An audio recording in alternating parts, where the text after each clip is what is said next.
said to me, he said, stay hydrated. And I thought, you know, that's good advice, to give and to receive. So I move that out to you today, that we allow our hydration to take place and to live in love and make a difference in our physical bodies. My lesson today is make a commitment to life. And I think most of us have. I continue working on it. And it's an opportunity for me to revisit and to know for each and every one of you that your truth is yet to be known because you make that decision. So beautiful beings, and that you are. As I look out this morning and share and make the eye contact with each of you, what I see is a face of God in each and every one of you. All of you are pure spirit, you're all love, and we make that connection that allows each and every one of us to have that unity in our community. And as we do that, we become at ease, with ease, for life is a great gift. What I know today is that not only is it Sunday celebration, but it's a grand day, and I know that each and every one of us have that authentic nature to come forth, to be known, and to celebrate. Dr. Raymond Charles Barker, in his book Collected Wisdom, said it so well, and the quote is, "Work with your world the way it works. Life is a process of intelligence." And that is what I found to be so true. It was a book that I had read many years ago, and all of a sudden it spoke to me on the bookshelf in the office at home. And I thought, food for fodder. I will use that. And today I have. I know that life is a process of intelligence, and that to drive a car, you have to drive it the way a car needs to be driven. Your hands on the steering wheel, you move it. Check your side mirrors, check the rear view mirror. You don't sideswipe other automobiles. You drive in a competent manner. You drive in an authentic manner. You drive like you're going someplace, and generally we are when we're behind the wheel. I know that one doesn't drive an automobile the way they fly an airplane or use a motorboat. However, the boat and the car would be more similar than the airplane and the automobile. I don't know how well I would do drifting at 38,000 feet. As a passenger, I've experienced that. As a pilot, I have not.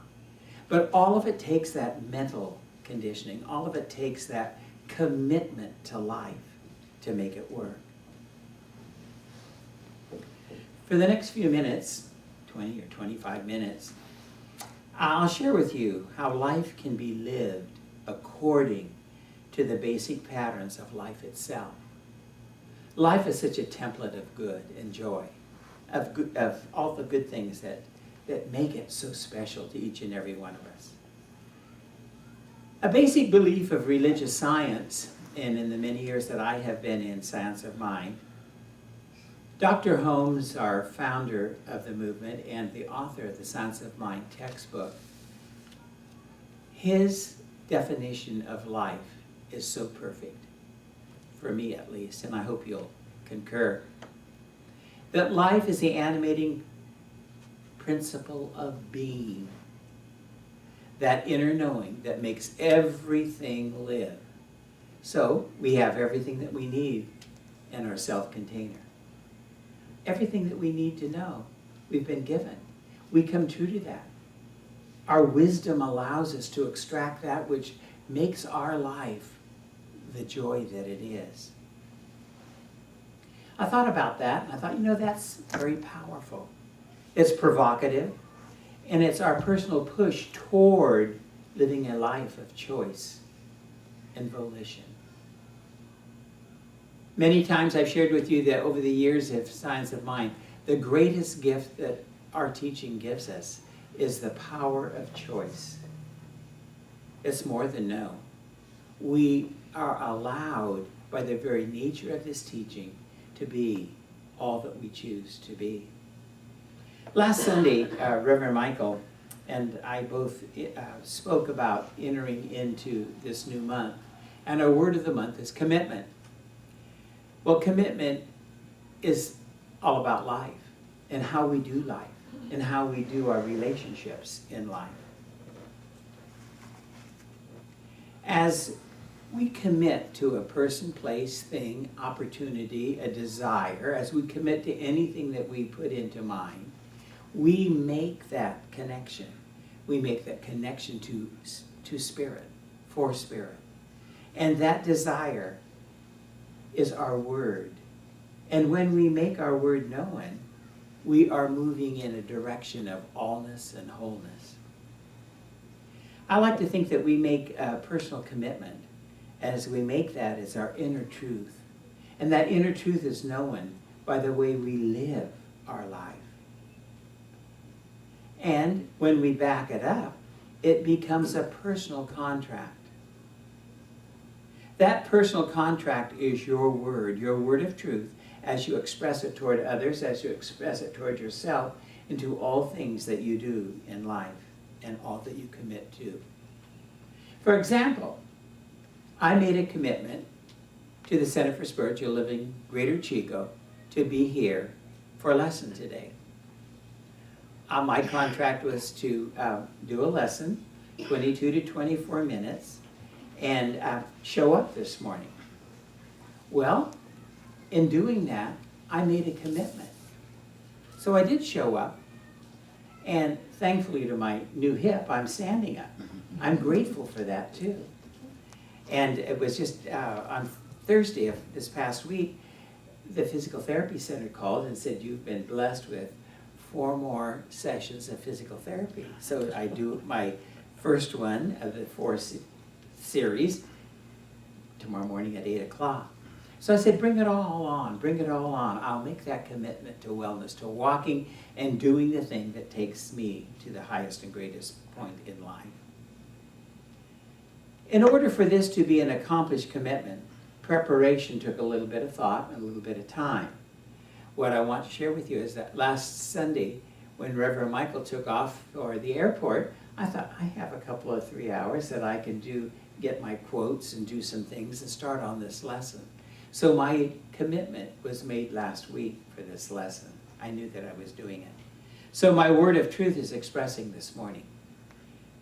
Early in my life, both of my parents instilled in me the deep value of being a committed person. Now today there's some of my acquaintances that may agree that I need to be committed, but not the way my lesson's traveling, but they want to put me in a place, where there's no parole and there's no getting out. Don't let them do it to me. But I have made a commitment to life. I have made a commitment to this center and this teaching. Well, back to what my parents taught me. I was taught that commitment equated to speaking the word of truth and making it evident in everything that you do. My very compassionate, loving, and noisy Italian mother, and then my very disciplined, stoic German father. It was kind of a yin and a yang at times, but it did serve purpose, and it allowed me to be where I am today. So our word of truth is evident in all that we do. Our word of truth is our contract, our personal contract. I was taught to respect and communicate. I was taught to be compassionate and thoughtful in all dealings. And does that work for you? I just wonder if being authentic and truthful works for you. Well, it sure does for me. Because if we do not, and if I do not make that commitment, and if I do not live with that committed sense and consciousness, I'm not doing my very best. There's numerous definitions of commitment, and I've come to 3 that really serve me quite well, and I want to share them with you. To me, commitment is an agreement or a pledge to do something. I agreed to show up here this morning, and most Sundays I do show up here. I committed to knowing that the truth gives me confidence and assurance. And I also know that when I connect with commitment, that it's a renewal of the values that I hold very dear and very near to me. My parents held great respect for life, and they shared their wisdom with all four of us children. Today I've chosen an acronym which brings commitment to life for me. And that acronym is the word